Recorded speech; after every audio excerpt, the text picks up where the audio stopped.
नमस्कार मंडळी, सुनील आणि सीमास किचनमध्ये तुमचं हार्दिक स्वागत करतोय. आज 2-3 महिन्यानंतरच व्हिडिओ टाकतोय, काहीतरी व्यक्तिगत काम होतं. आज आपण बनवूया फ्लॉवर, टॅमॅटो आणि बटाट्याची भाजी. ही एकदम सिंपल बनते आणि पण टेस्टी असते खायला, आणि ती तुम्ही चपातीवर पण खाऊ शकतात आणि भातावर पण खाऊ शकतात. ही थोडीशी ड्राय असते, एकदम लिक्विडी पण नसते, पण खायला खूप मस्त लागते. तर चला बघूया फ्लॉवर, टॅमॅटो आणि बटाट्याची भाजी. ही भाजी बनवताना लागणारं साहित्य आहे, हा कांदा आहे, आपण बारीक चिरून घेतलेला आहे. 5-7 लसूणच्या पाकळ्या घ्यायच्यात आपल्याला. लसूण जरा जास्तच पाहिजे, पण ह्याला दाणेदार कापायचं आहे, ठेचायचं नाही आहे किंवा बारीक पण कापायचं नाही आहे, कारण भाजी खातानाही आपल्या दाताखाली लागले पाहिजे, तर त्याची एक वेगळी चव येते आपल्याला. आता याप्रमाणे आपण लसूण कापून घेतलेले आहे. आता आपल्याला एक टॅमॅटो घेतलाय, त्याला आपल्याला बारीक चिरून घ्यायचं आहे, कारण टॅमॅटो खाताना दाताखाली नाही आलं पाहिजे. एक सॉफ्ट अशी ग्रेव्ही बनली पाहिजे त्याची, त्यामुळे होऊ शकेल तेवढं तुम्ही टॅमॅटो बारीक कापा. आणि ही मिरची घेतलेली आपण एक तिखटसाठी.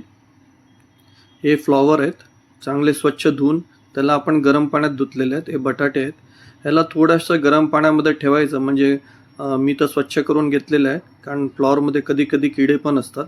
त्याच्यामध्ये तुम्ही हळद आणि मीठ पण टाकू शकता, मी फक्त मीठ टाकलेलं आहे. आता आपण एक कुकर घ्यायचं आहे, कारण ही भाजी कुकरमध्ये बनणार आहे, ओपनमध्ये नाही बनणार आहे.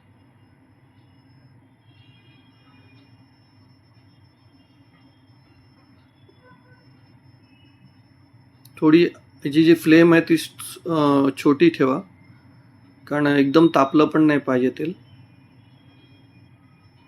थोडंसं तेल घ्यायचं आपल्याला.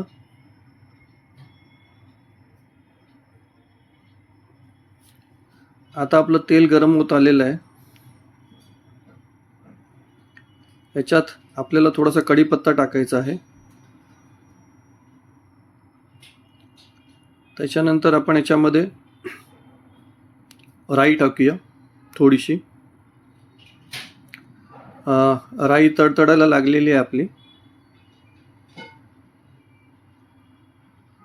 आता आपण त्याच्यामध्ये जिरं टाकूया थोडंसं.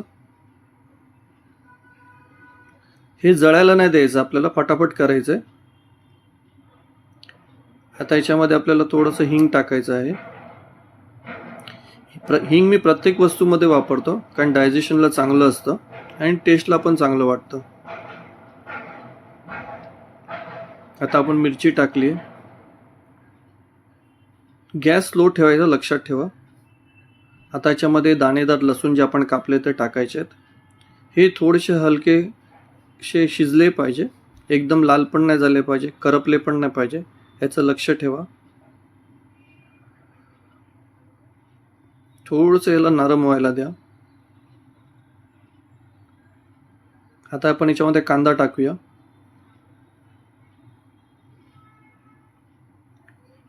हे करताना आपली कुठली वस्तू जळली नाही पाहिजे, काळजी घ्या, म्हणून त्या हिशोबाने फ्लेम गॅसची ॲडजस्ट ठेवा.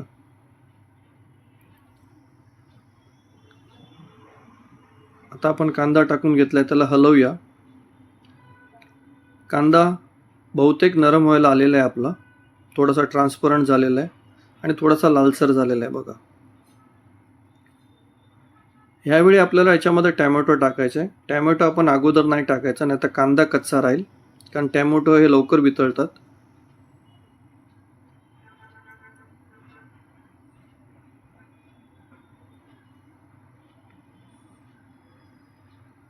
आता व्यवस्थित आपण ह्याला मिक्स करून घेऊया. आता टॅमॅटो पण आपले बारीक झालेत, थोडेसे नरम झालेले आहेत, कारण आपण एक कुकर बंद करून सिटी देणार आहे, हे टॅमॅटो वितळून जाणार त्याच्यामध्ये. आता सर्वप्रथम आपण हळद टाकूया. मसाला आपल्याला ह्यावेळीच करायचा आहे, लक्षात ठेवा. त्याच्यानंतर थोडंसं तिखट टाकूया, थोडं धना जिरा पावडर, तिखट थोडंसं काश्मीरी मिर्च टाकलेली आहे कलर येण्यासाठी. आपण ह्यावेळी मसाला का करायचा, कारण की लोक फ्लॉवर बटाटे आतमध्ये टाकल्यानंतर मग ते मसाला करतात, पण त्यामुळे तो मसाला फ्राय होत नाही. आता ह्यावेळी आपण हा मसाला फ्राय करून घेतला आहे आणि त्याच्यानंतरच आपण फ्लॉवर आणि बटाटे त्याच्यामध्ये टाकले. त्यामुळे काय होतं की आपण जे पाण्यामध्ये भिजवून ठेवलेलं असतं हे, तर ते पाणी त्याला मसाल्याला नंतर लागतं फ्राय झाल्यानंतर. म्हणून फ्लॉवर आणि बटाटे टाकण्याच्या अगोदर आपल्याला तो मसाला टॅमॅटो बरोबर व्यवस्थित मिक्स करून घ्यायचा आहे.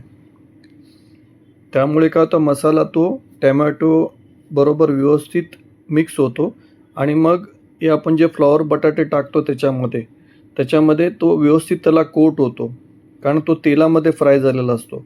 जर तुम्ही त्यावेळी त्याच्यामध्ये पाणी टाकलं तर ते पाणी आहे ना, ते पूर्ण मसाल्याला धुवून टाकणार आणि ती चव येणार नाही. म्हणून अगोदर आपल्याला तेलामध्येच मसाले थोडेसे फ्राय करून घ्यायचे आहेत. आता आपण हे टाकलेलं आहे फ्लॉवर आणि बटाटे ह्याच्यामध्ये. आता हे व्यवस्थित आपल्याला हलवून घ्यायचं आहे. जोपर्यंत प्रत्येक पीसला लागत नाही तोपर्यंत त्याला हलवत राहायचं आहे. आता आपण हे व्यवस्थित मिक्स करतो आहे, कारण खाली जो फ्राय झालेला मसाला आहे प्रत्येक भाजीच्या पीसला लागला पाहिजे, कारण आपण वरतून नंतर त्याच्यात पाणी टाकणारच आहेत. त्याच्या अगोदर त्याला मसाल्याची टेस्ट आली पाहिजे.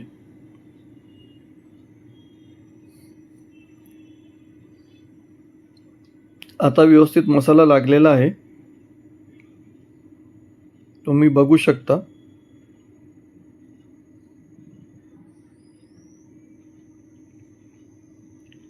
ही रेसिपी तुम्हाला कशी वाटली ते नक्की कळवा. आवडलं असेल तर लाईक करा, चॅनलला सबस्क्राईब करा आणि शेअर करा. याच्यामध्ये आपल्याला थोडंसं पाणी ॲड करायचं आहे. पाणी तुम्हाला ग्रेव्ही पाहिजे असेल तर त्याप्रमाणे थोडंसं पाणी टाका, आणि ग्रेव्ही जर नको असेल तर मग एकदम कमीच पाणी टाका. आता मला थोडीशी ग्रेव्ही याच्यामध्ये पाहिजे होतं म्हणून मी पाणी टाकलेलं आहे जास्त प्रमाणात.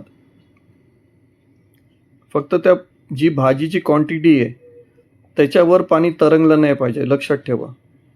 फक्त थोडीशी ती भाजी त्याच्यामध्ये भिजली पाहिजे, त्या हिशोबाने आपल्याला पाणी त्याच्यामध्ये ॲड करायचं आहे.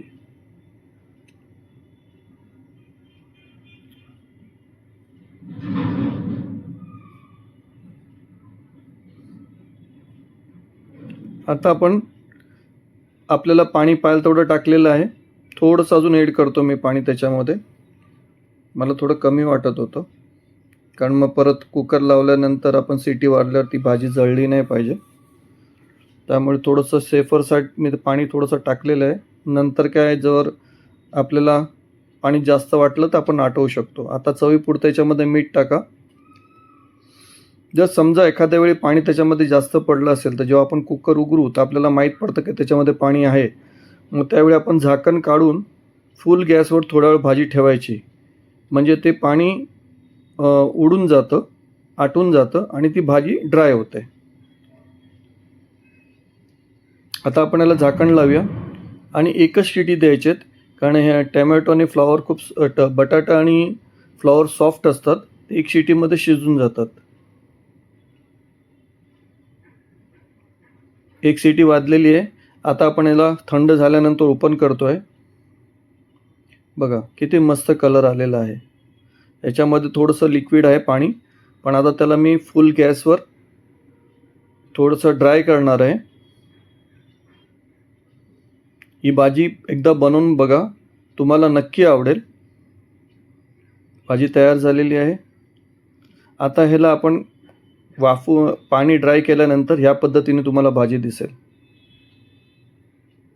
ते एकदा नक्की बनवून बघा. थँक्यू.